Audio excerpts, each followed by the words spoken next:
नमस्कार दोस्तों। दोस्तों, कल इंटरव्यू पूरा शूट होने के बाद औपचारिक पलों में देश के वरिष्ठ कीट वैज्ञानिक डॉक्टर सूर्यकांत श्रीवास्तव जी को जब यह पता चला कि वहाँ पर उनके विषय पर रुचि रखने वाली एक विद्यार्थी भी उपस्थित है, तो उन्होंने गपशप की दिशा अपनी इस विद्यार्थी की ओर मोड़ दी। उस बातचीत की ओर थोड़ा मैं लापरवाह हो गया। लेकिन जब मैं सचेत हुआ तो बात समझ में आई। वह यह कि डॉक्टर श्रीवास्तव इस युवा विद्यार्थी से जो बातें कर रहे हैं वो कितनी गंभीर है, वो कितनी कीमती है। मैंने तुरंत इजाजत लेकर रिकॉर्ड करना शुरू किया। बिना किसी तकनीकी तैयारी के की गई इस रिकॉर्डिंग में ऑडियो थोड़ी खराब है, लेकिन है बड़ी कीमती। विषय बड़ा महत्वपूर्ण है, थोड़ा ध्यान देकर इसे सुनना होगा। तो बातचीत जो हो रही थी बायो इंडिकेटर्स पर हो रही थी। बात यह हो रही थी कि किस तरह प्राचीन समय में हमारे ऋषि मुनि और आम लोग यह पता लगा लेते थे कि आने वाला समय सुख समृद्धि का होगा या कोई आपदा आने वाली है। इसी दौरान जिक्र लोक कवि घाघ जी का भी हुआ, जिनकी रचनाएं लोक में प्रचलित हैं। तो देखिए ये वीडियो। महावीर आता था, इस साल महावीर आया ही नहीं। ये परिवर्तन है था मौसम का। अच्छा, छोटा आता था दिवाली समय, इस साल आया नहीं। खेत में ओस दिखना तो 5-6 साल से बंद हो गया है। ओस पड़ता था ना, उस ओस के कारण यहाँ पर लाकड़ी की खेती होती थी धान में। अगर आप गाँव के होंगे तो उतेरा बोलते थे, उतेरा की फसल होती थी कभी। धान जब पकता था, पानी रोकते थे, उसमें लाकड़ी की फसल डाल दी जाती थी। तो उतेरा खत्म हो गया पूरा क्षेत्र से। ये मौसम परिवर्तन, क्लाइमेट चेंज का ही असर यहाँ दिख रहा। तो इनको कौन क्वांटिफाई कर बताएगा भैया? मतलब आपको बताना पड़ेगा ये नुकसान हो चुका है हमारा। अच्छा, गौरैया भी जो नहीं दिखती उसके पीछे भी क्या इंसेक्ट? देखिए, एक तो देखिए गौरैया शहरों में रहती थी। शहरों में इंसेक्ट है नहीं खाने के लिए। गौरैया है आपके घर के अंदर घोंसला बना के रहती थी। घर के अंदर वैसे घोंसला बनाने की जगह नहीं है पक्के घर में। ऐसे अनेक छोटी छोटी बातें हैं जो समग्र रूप से किसी चीज के बारे में नाश का कारण बनती है। जो आप इंडिकेटर की बात कर रहे थे, bio indicator. Bio indicator, bio indicator वो विषय है जिससे प्रकृति में, देखिए इंसेक्ट वो प्राणी है, कीट है, मतलब ऑर्गेनिज्म है जो सबसे पहले परिवर्तन को सूंघता है। परिवर्तन आने वाले हैं वो इंसेक्ट को सबसे पहले पता चलता। हम लोग भी देखते, आप बता दें, जब पानी के पहले टर्माइट उड़ के आता था आपके घर में, अभी भी आते हैं, कैसे नहीं चिड़ियों पास लग जाते हैं। सर पुराने कवियों ने तो अपने दोहों में भी, और वो लोक प्रचलित भी है, घाघ, यही सब तो लिखे, ये बायो इंडिकेटर है जी।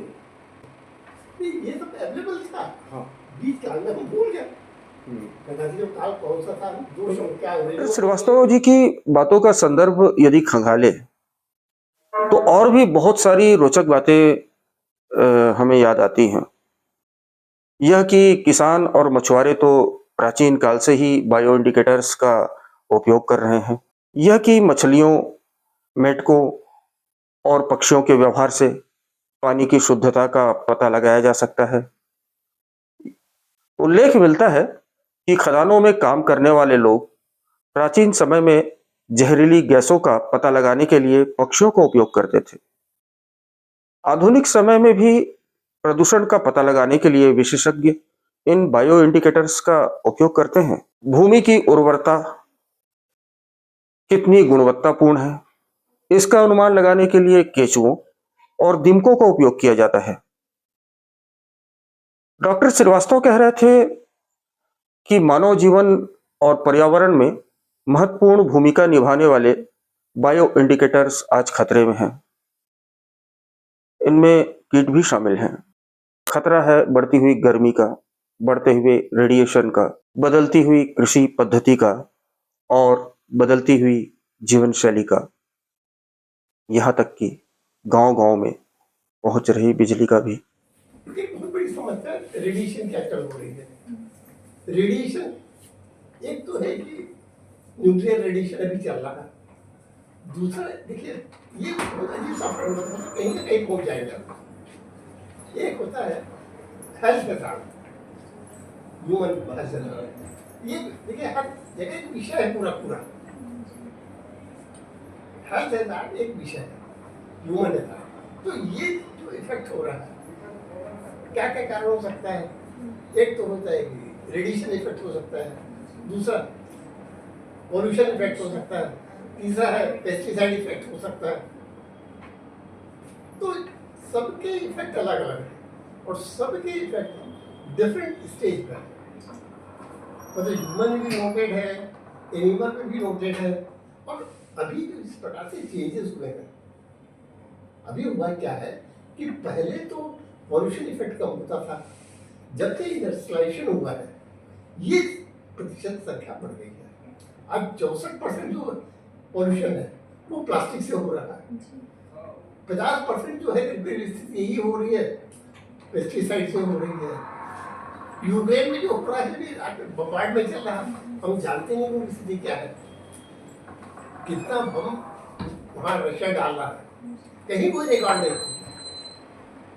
और उसका इफेक्ट क्या पड़ रहा है वहाँ की धरती पे, तो वहाँ तो स्काई होता है उसमें कोई बैरियर है नहीं सब। तो सोलर जो ट्रफ्ट आते हैं कहना चाहिए उसके लिए डिफरेंट स्ट्रेटोस्फीयर पे जो वो लेयर है उस पर क्या इफेक्ट पड़ रहा है, तो ये बहुत बड़ा विषय है। और सब पे इफेक्ट ये पड़ रहा है कि धरती पे पड़ रहा है।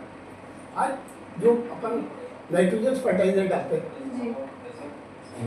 नाइट्रोजन फर्टिलाइजर है जितना कार्बन डाइऑक्साइड गर्मी पैदा नहीं करती उससे 300 गुना ज़्यादा गर्मी पैदा करती है जो एनपीके डालते हैं, नाइट्रोजन डालते हैं खेतों में।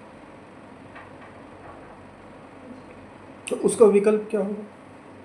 इसीलिए तो विकल्प मतलब देखिए मैंने कहा विकल्प मतलब वही है, आप बायोपेस्टिसाइड बायो फर्टिलाइजर पर जाइए आप,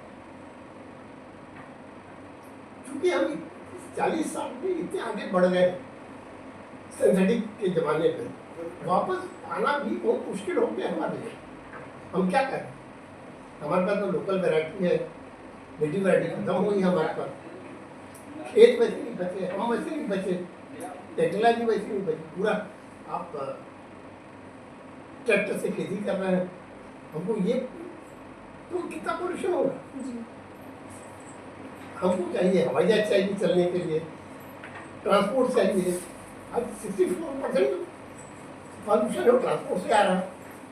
डॉक्टर श्रीवास्तव कहते हैं इस देश में शेरों को बचाने के लिए भले ही ध्वनि प्रदूषण मुक्त कॉरिडोर बन रहे हों, जो कि अच्छी बात है, लेकिन कीड़ों को बचाने के लिए कोई सोच भी नहीं रहा है, जबकि जैव विविधता में कीड़े भी उतने ही महत्वपूर्ण हैं जितने कि शेर। आज के इस देश में वर्ल्ड बैंक में शेरों के लिए तो सब काम होता है।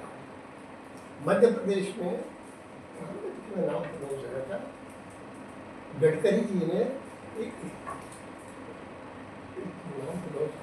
जहाँ रास्ता बनाया है साउंड प्रूफ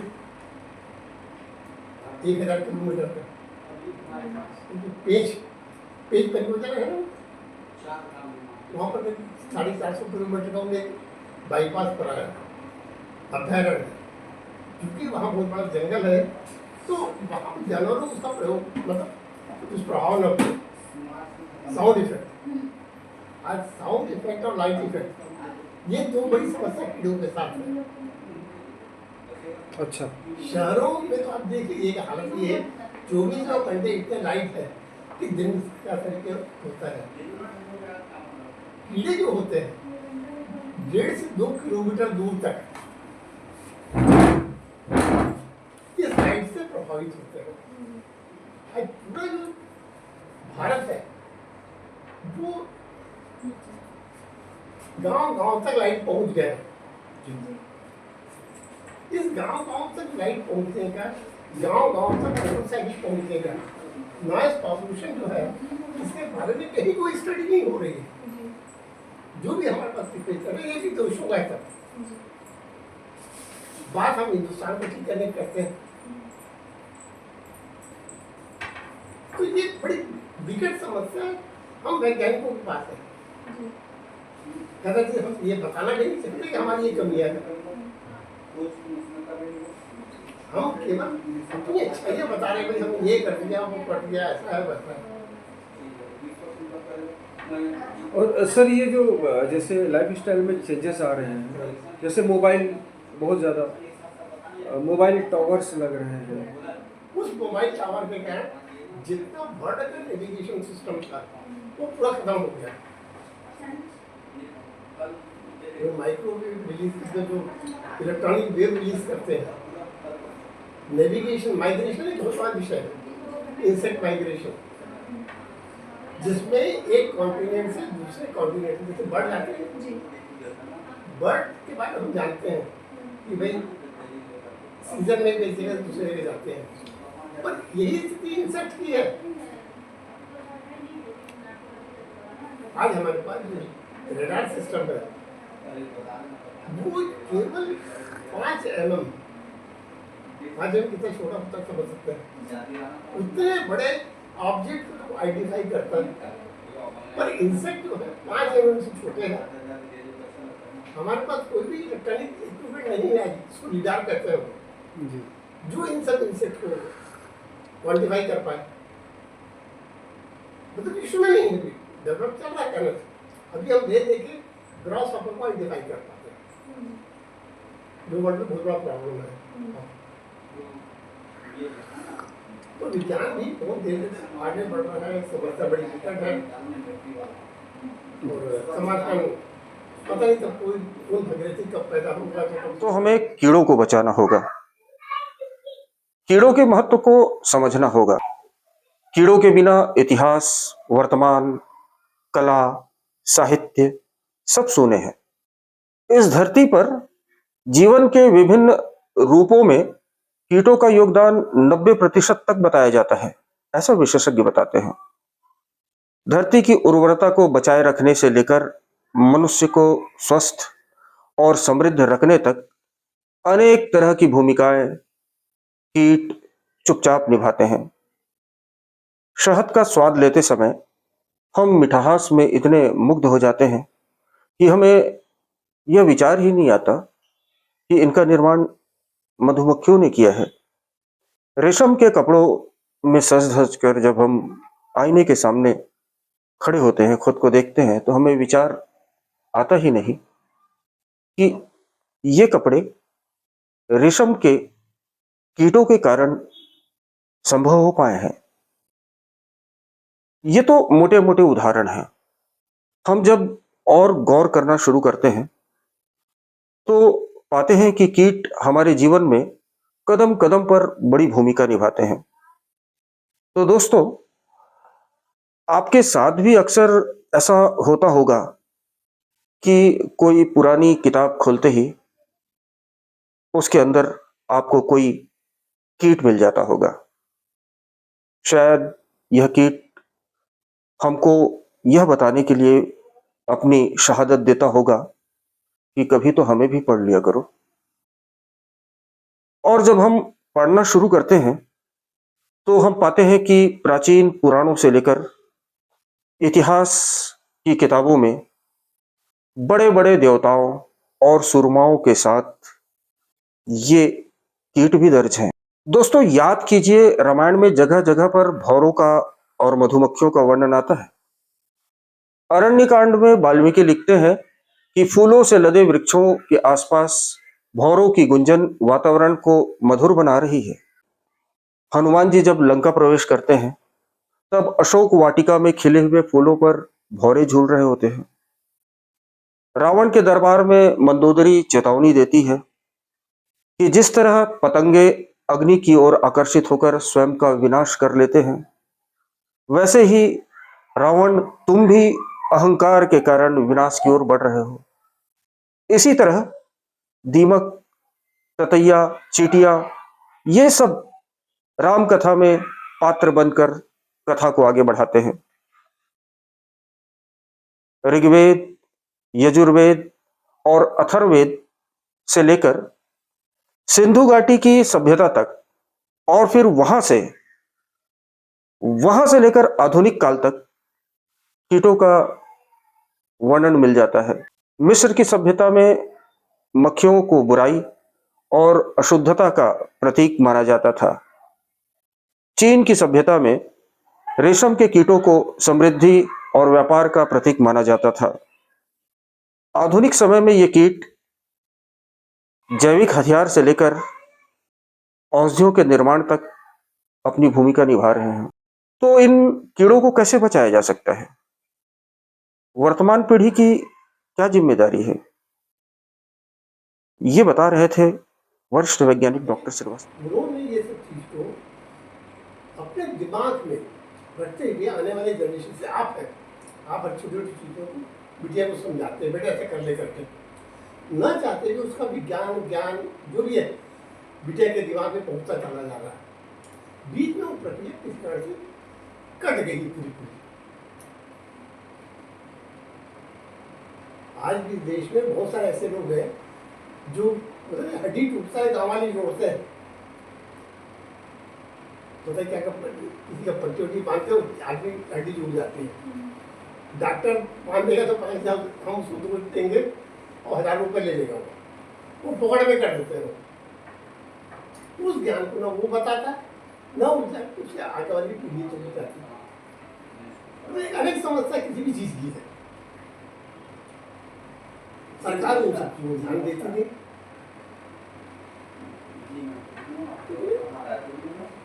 और डॉक्टर श्रीवास्तव ये भी बता रहे थे कि युवा पीढ़ी को क्या करना चाहिए। इस बारे में वे कहते हैं 10 साल बाद या 5 साल बाद गवर्नमेंट सेक्टर में कहाँ पर ओपनिंग है ये कहना बड़ा मुश्किल हो गया है अभी की स्थिति में। मैं फैक्ट बता दूं, गवर्नमेंट सेक्टर सबके सब और शायद कम हो गया ऐसा लग रहा है। मतलब ये गवर्नमेंट का कुछ समझ में नहीं आ रहा कि क्या गवर्नमेंट सेक्टर में ओपनिंग मिलेगी, और तब जबकि आप अनरिजर्व कैटेगरी के, मैं बताऊं जो मैं अनरिजर्व वालों की बड़ी दिक्कत है। ऐसे समय आपको उन सेक्टर पे जाना पड़ेगा जो कि, और प्रत्येक क्षेत्र चाहे 2 हो या 10 हो, एक ही काम है वो अंत में जीवन में सफल होना, पैसा कमाना। हर क्षेत्र में पैसा है। सवाल ये कि आप ईमानदारी से वो विधा को सीखें। तो एग्रीकल्चर में देखिए, एग्रीकल्चर ऐसा फ्रंटियर है जो कि इन्फिनिट लेवल तक आपको साथ देगा। हर चीज का बेस एग्रीकल्चर बेस है जी। तो आपको कोई दिक्कत नहीं है, किसी एक फ्रंटियर को पकड़ लीजिए आप। तो ठीक है, डिग्री लेना एक विषय है, डिग्री के बाद ये उसके बाद उसको कैसे फंक्शन करता है। तो शुरू में यही रहता है कि कोई ना कोई आपको पढ़ना है, कहीं से कोई डिग्री चाहिए। और दूसरा ये कि आपकी इच्छा। हम देख ही रहे हैं कि जंगल घट रहे हैं, खेती का रकबा घट रहा है, नमी के कारण दलहन तिलहन की फसल का रकबा घट रहा है, गौरैया अब दिखती नहीं, पतंगे दिवाली मनाने अब आते नहीं। ऐसे में एक वैज्ञानिक के डर के सच होने से भला कैसे इनकार किया जा सकता है? एक वैज्ञानिक यदि कीटों को अनाज का विकल्प बनाने की भविष्यवाणी कर रहा है तो फिर इसमें कैसा आश्चर्य।